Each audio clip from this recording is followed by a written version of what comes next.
কথাটা হবে এইভাবে যে জুহুরে নবুয়ত, নবী ছিলেন কিন্তু নবুয়ত প্রকাশ হয় নাই।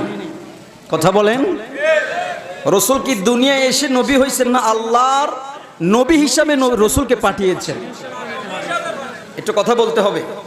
আমি হাদিস দলিল আপনাদের খেদমতে দিব, একটা নয়, যা লাগে তা দিব, আপনারা নিবেন। স্টেজে আছি, এখানে বিজ্ঞ আলেম ছিলেন সারা বাংলাদেশের, যাদেরকে হাতে গোনা ধরা হয়। তার মধ্যে আমাদের উস্তাদ আল্লামা ডক্টর মাহবুবুর রহমান সাহেব কেবলা আছেন। আপনি ওনার কাছে জিজ্ঞেস করবেন, আন্নাহু ক্বালা ইন্নী ইনদাল্লাহি মাকতুবুন খাতামুন নাবিয়্যিন লা মুনজাদিলুন ফি তিনাতিহি।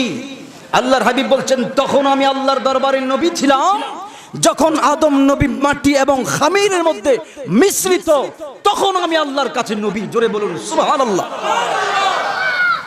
তখন আমি আল্লাহর কাছে নবী। এই হাদিস আপনি কোথায় পাবেন?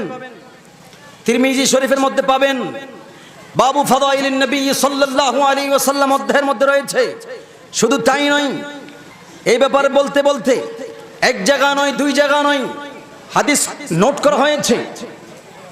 শেফা শরীফ বিতারিফি হুকুকিল মুস্তাফার মধ্যে অনেক জায়গায় হাদিস নোট করা হয়েছে যে আল্লাহর হাবিব আদম নবীর ভিতরে যখন রাইনার রূহে ওয়াল জাসাদ, তার আগেও আদম নবীর ভিতরে যখন রূহ দেয় নাই, তার আগেও আমি আল্লাহর কাছে নবী হিসাবে ছিলাম। এত আস্তে করে বলবেন, জোরে বলবেন না সুবহানাল্লাহ? তো একটা নয়, আরেক জায়গা রয়েছে, তাফসিরে দুররে মানসুরে আছে, তাফসিরে কবিরের মধ্যে আছে, অসংখ্য তাফসিরের মধ্যে আছে। বিশেষ করে তাল মায়ে ওয়াত তিন, আদম নবী যখন মাটির সাথে মিশ্রিত, তখন আমি আল্লাহর কাছে নবী ছিলাম। জোরে বলুন সুবহানাল্লাহ।